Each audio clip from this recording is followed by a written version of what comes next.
Muy buenas noches, hermanos.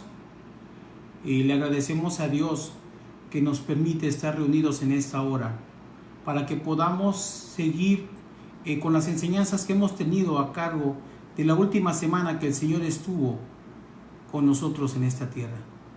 El día de hoy nos toca hablar de lo que es el miércoles de retiro. ¿Qué refiere el miércoles de retiro dentro de lo que es la palabra de Dios?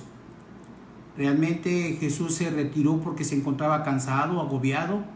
¿O qué es lo que realmente estaba sucediendo en este miércoles en la vida de Jesús? Tenemos que entender que cuando el Señor se retiraba o se alejaba, lo hacía con un objetivo y con un propósito. El propósito era estar en comunión con su Padre, el propósito era orar, el propósito era estar cerca de Él, para obtener la fortaleza que él necesitaba con respecto a la misión que él había recibido del Padre en esta tierra. Siempre él tomó el tiempo, hermanos.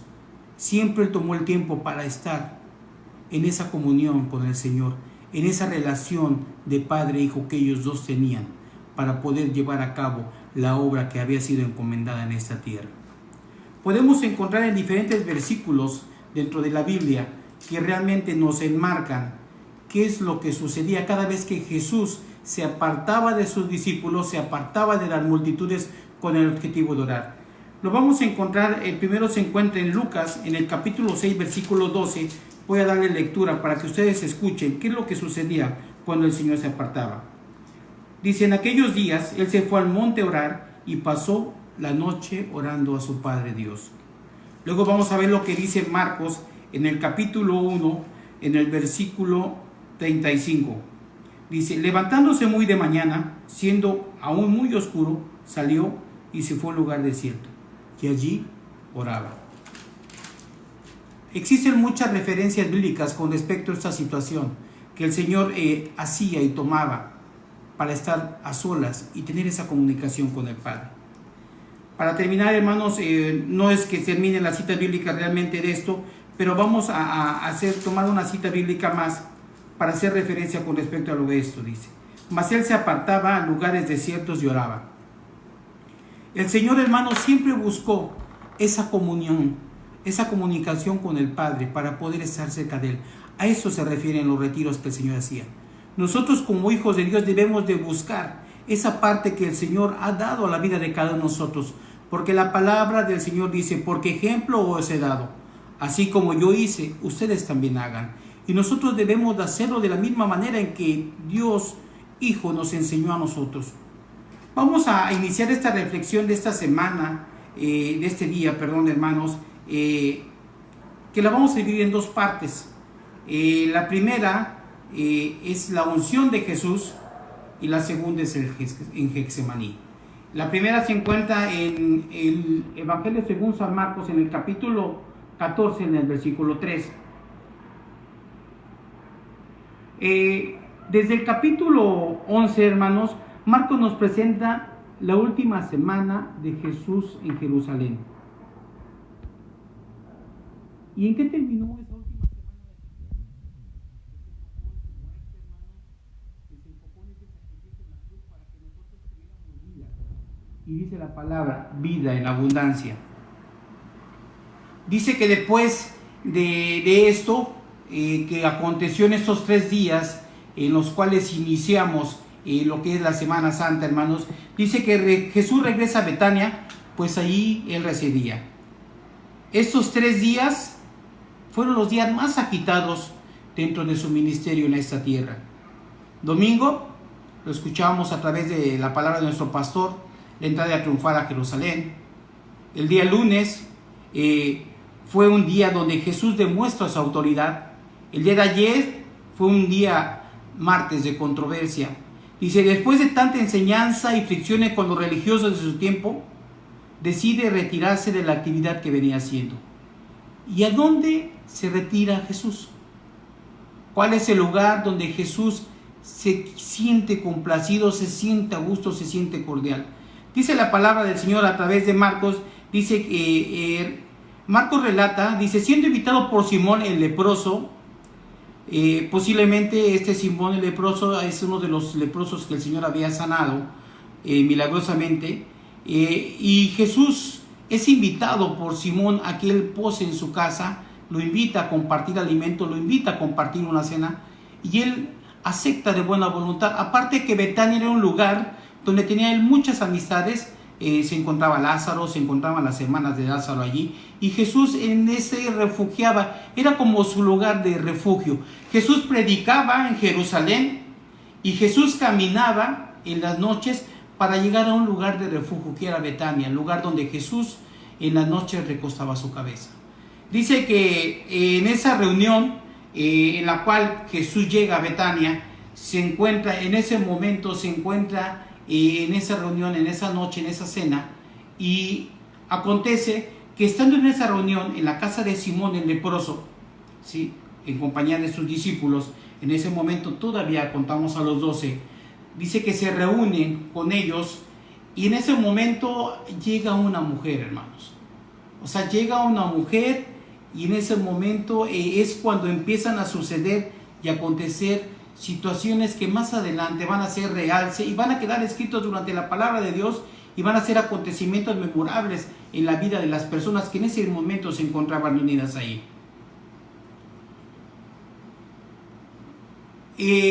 Las situaciones se habían puesto muy tensas. El Sanedrín, todos los líderes religiosos ya buscaban la muerte de Jesús. Muchas veces Jesús escapó de ellos. Muchas veces Jesús huyó a través de que esas personas ya buscaban la manera de matarle. Pero dice la palabra de Dios que a 2 días antes de la Pascua ellos habían decidido que no lo iban a hacer, porque sabían que Jesús tenía muchos seguidores y que podía haber una revuelta, que se desatara de una manera muy difícil la situación en una relación de rigidez de las situaciones que se estaban viviendo como pueblo judío. Jesús en ese momento se encuentra en la casa de Simón el leproso, en compañía de sus amigos, en compañía de sus discípulos, y viene a ser como un remanso en todas las situaciones que estaba pasando. Aparecen por ahí, hermanos, tres personas o 3 situaciones en las cuales Jesús viene a ver de qué manera se van desenvolviendo las cosas. Jesús el miércoles, dice la palabra de Dios, hermanos, que Jesús el miércoles él ya no tuvo actividad. Jesús ya no salió a predicar, Jesús ya no salió a sanar, simplemente Jesús estaba con ellos, ¿sí? Las personas alrededor de Jesús son los que empezaron a actuar. ¿Quiénes actuaron? Actuaron los líderes religiosos, planeando cómo lo iban a matar. Actuó esta mujer en una acción de amor, en la cual ella va a ungir a Jesús en ese acto de amor a través de lo que ella anhelaba para la vida del Señor, por el amor que ella sentía por ella. Y aparece uno más, un discípulo más, que él en ese día, hermanos, Judas se acerca a estos líderes religiosos para vender al Hijo de Dios. Las situaciones que se están viviendo en este miércoles, siento que fueron situaciones, podemos ver que realmente fueron de gozo para el Señor, fueron de relax, fueron de descanso, dice. Estaba con sus diferentes amigos que lo amaban y cuidaban de él. Cada uno expresaba su amor de manera diferente. Simón abrió su casa para cenar con él. Marta, como siempre, afanosa, sirviendo la cena. Lázaro disfrutaba estar al lado del Maestro, aquel que le había dado vida nuevamente. Y María demostró su amor como siempre. Aquella María que cada vez que el Señor enseñaba estaba sentada a los pies de él, a los pies del Maestro.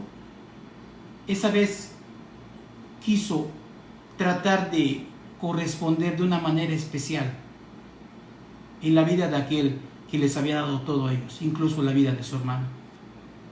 María en ese momento entra a escena, hermanos, con un recipiente, con un frasquito, un alabastro. Es un frasquito de metal, es un frasquito de piedra parecido al mármol blanco. sin orejitas, como los frascos que tenemos de perfume hoy, pero sin orejitas, y se acerca al maestro y rompe el cuello de la botella. Y en ese momento derrama sobre Jesús en su cabeza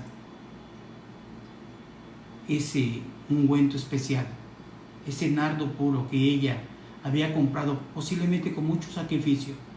Cuando Marta va entrando y ven los discípulos, no solamente Judas, hermanos, ven los discípulos, porque dice así la palabra, que cuando ella va caminando, ven lo que lleva en las manos, ellos dicen, wow, o sea, trae una fortuna en las manos. Estamos hablando que era un costo de 300 denarios aproximadamente, un año de trabajo de un jornalero, lo que ella llevaba en las manos y lo que ella derramó en la cabeza de Jesús.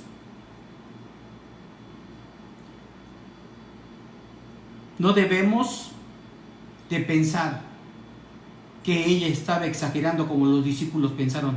Estaba exagerando. ¿Por qué no nada más unas gotas? ¿Por qué no quebró un poco y depositó algunas gotas para la unción del Señor? ¿Por qué completamente todo el frasco en la vida de Jesús? Imagínense el momento que ella rompe el frasco en la casa, hermanos, el olor que desprendió haber depositado toda esa fragancia en la vida del Señor. Es algo que realmente no sucedió como algo ocasional o como una coincidencia. Es algo que aún en los siglos estaba planeado, porque el Señor más adelante era parte de la unción, de ese ungimiento especial que el Señor tenía para la muerte de Jesús.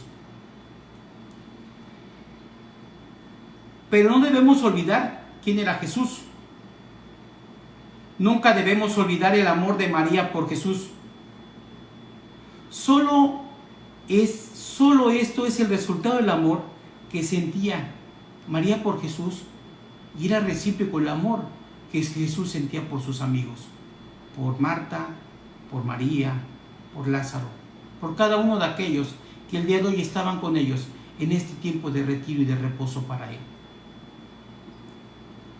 La conclusión de esto es sencilla, hermanos.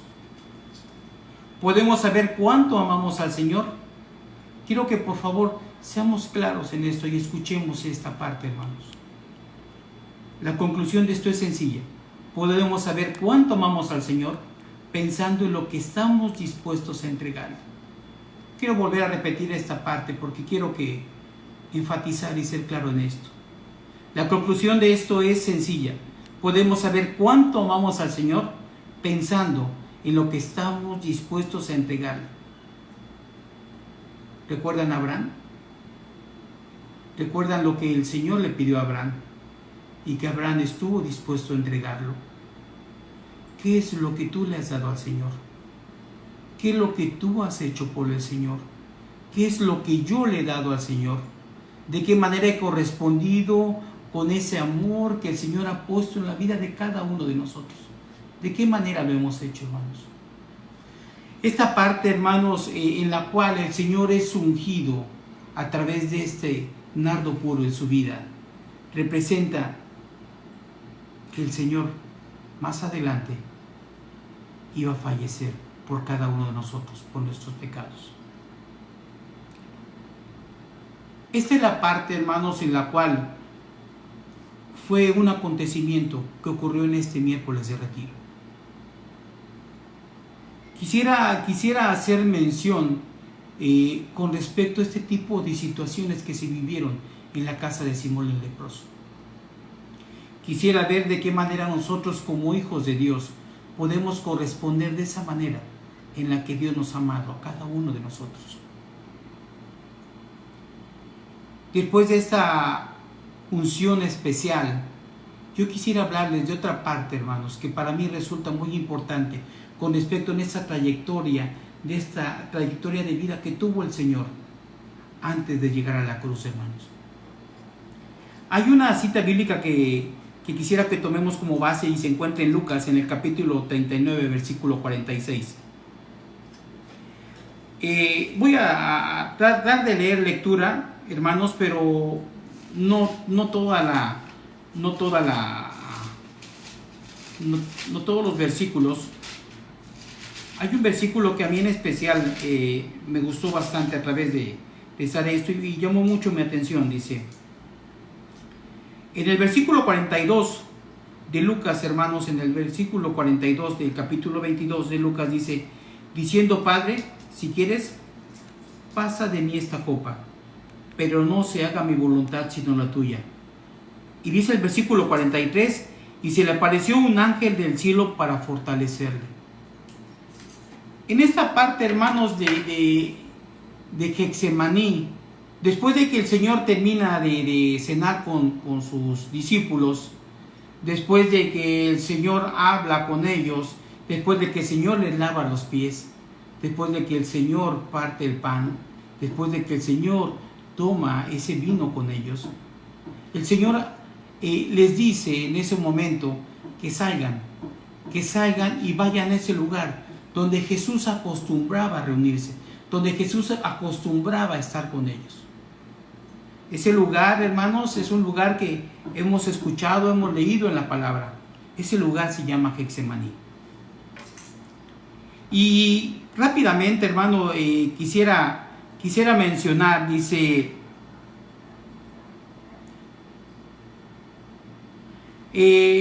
Lucas menciona un huerto llamado Getsemaní, en griego, Geximaní.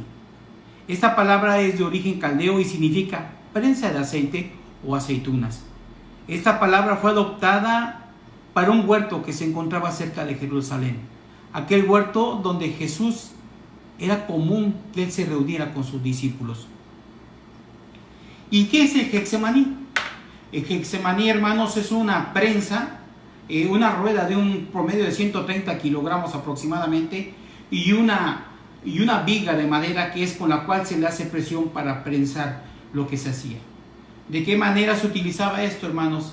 Este lugar, voy a hacer esta mención porque pudiera parecer no importante, pero al final de esta pequeña explicación, hermanos, van a ver por qué fue para mí muy importante hacer esta pequeña reflexión. ¿De qué manera se obtenía el aceite de los olivos? De esta manera, hermanos.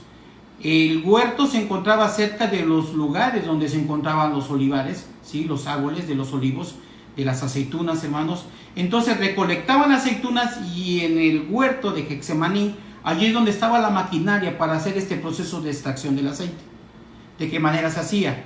Recolectaban las aceitunas y las aceitunas eran puestas en un disco grande, hermanos, parecido a un plato gigante, donde ponían todas las aceitunas, hermanos, y después con un molino, una rueda de molino, ¿sí? Recuerdan que Jesús también habló de esta rueda de molino, ¿sí? A través, jalada por un lado, empezaba a dar de vueltas y empezaba a machacar y a machacar, hermanos, ¿sí? Una vez que terminaba esta pequeña molienda, ¿qué pasaba ahí? Lo que sucedía es que salía una pequeña composición, hermanos, del machacamiento, se forjaba de esa manera, y después venía el prensado, donde entraba esta prensa que se llama Getsemaní. Por eso se denominaba así ese huerto, hermanos. Después de sacar esa pasta, hermanos, se ponía en unos cestos con pequeños agujeros, hermanos, y ese cesto se ponía toda la pasta, todo lo que se había acumulado de lo que se había machacado, se ponía en esos cestos, hermanos, y después venía la prensa, esa rueda de 130 kilos, hermanos, ponían en unos hoyos grandes, metían esos cestos y después venía la prensa. Ponían la rueda y después, hermanos, venía el apretón, la presión que iba a surgir, todo lo que tenía, la sustancia que teníamos ahí, y por los pequeños orificios que tenían estos recipientes empezaba a salir el aceite.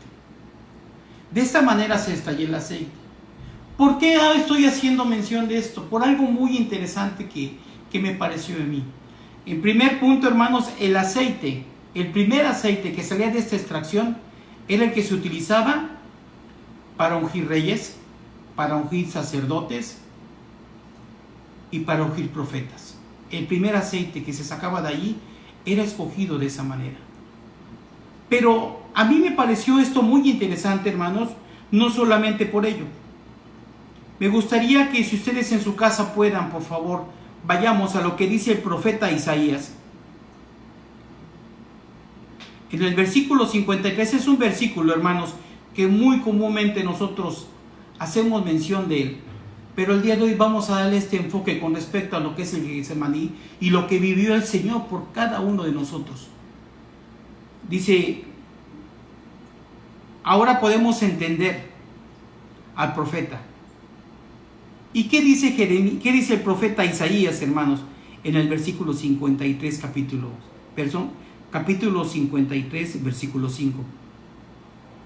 Mas él fue molido por nuestros pecados, las aceitunas machacadas en ese molino de ruedas, aplastado por nuestras iniquidades, el peso de nuestra paz, la prensa extrayendo el aceite a través de la presión y por los pequeños agujeros saliendo el aceite de oliva. Dice, el peso de nuestra paz cayó sobre él, y por sus heridas, de las cuales brotó su sangre, por la cual en esos pequeños orificios salió el aceite que se extraía, hemos sido sanados. Eso dice Isaías en el capítulo 53, versículo 5. Por lo tanto, Jesús, nuestro Salvador y Mesías, ya pasó por el Getsemaní, para que tú y yo tengamos esperanza de vida eterna. En los evangelios, tanto Mateo como Lucas dan testimonio del sufrimiento, el estado de ánimo, agonía y el enorme peso que debió llevar Jesús por causa de nuestro pecado de la humanidad, el cual lo molió y aplastó hasta que brotó de él sangre, por la cual fuimos ungidos o escogidos para ser un reino de sacerdotes del eterno Dios. Mateo dice cómo llegaron, dice cuántos llegaron, dice cuántos estuvieron allí. Mateo también habla de que se quedaron dormidos, de que no velaron con Jesús. Mateo también habla del sufrimiento que estaba pasando Jesús a través de esto que él estaba viviendo. Lucas hace mención muy especial, hermanos, y Lucas dice que era tanta la aflicción del Señor que sudaba gotas de sangre. Es un proceso biológico que puede suceder en la vida de cada uno de nosotros. Pero acá lo importante no es realmente a lo mejor lo que estaba aconteciendo, de que los discípulos estaban dormidos, de que no llegó con los 11, en ese momento Judas ya no estaba con ellos, solo llegaron 11, de esos 11 los dice siéntense en este lugar y solo aparta a los discípulos con los que realmente se encontraba su círculo más cercano, que era Pedro, ¿sí? Que eran los hijos de Zebedeo. Se acerca y les dice, estén conmigo, oren conmigo, apóyenme. Y la palabra dice que el Señor agonizaba. Muchas veces Satanás intentó por muchas maneras, hermanos, que esto que el Señor estaba viviendo no llegara a buen fin. ¿De qué manera sucedió? Cuando Jesús nace en Belén, Herodes trata de matar. Cuando Jesús es tentado a través de Satanás. Y en este momento, nuevamente, hago mención porque siento que Jesús se encontraba, hermanos, en este momento como en un punto de quiebre. Jesús en este momento realmente sintió que humanamente él desfallecía, que ya no había más vuelta atrás con lo que estaba sucediendo. Clamó al Padre porque realmente sintió la necesidad de lo que estaba viviendo. Y entonces recibió apoyo de lo alto a través de un ángel. Son tiempos, hermanos, de reflexión. Son tiempos en los cuales debemos realmente pensar en lo que el Señor vivió y pasó con nosotros. Desde María, que ungió al Señor para que viniera en este proceso. Desde el Getsemaní, la forma en que se genera ese aceite. La forma en que el Señor fue molido, la forma en que el Señor fue prensado, la forma en que el Señor fue lastimado por cada uno de nosotros. Es tiempo de reflexión. Es tiempo de que realmente pensemos, de que realmente agradezcamos, de que realmente estemos allí ante la presencia del Señor. Lo decía, tiempo de retiro, tiempo de oración, tiempo de unción, tiempo de crucifixión. Pero ante todo, hermanos, gracias a Dios, tiempo de salvación para la vida de cada uno de nosotros. Yo le agradezco a Dios por este tiempo, por esta oportunidad. Recordemos, hermanos, lo que el Señor vivió en ese Getsemaní, por ti y por mí. Yo le agradezco a Dios por este tiempo. Que el Señor les bendiga en esta hora. Agradecemos y alabamos el nombre de nuestro Dios.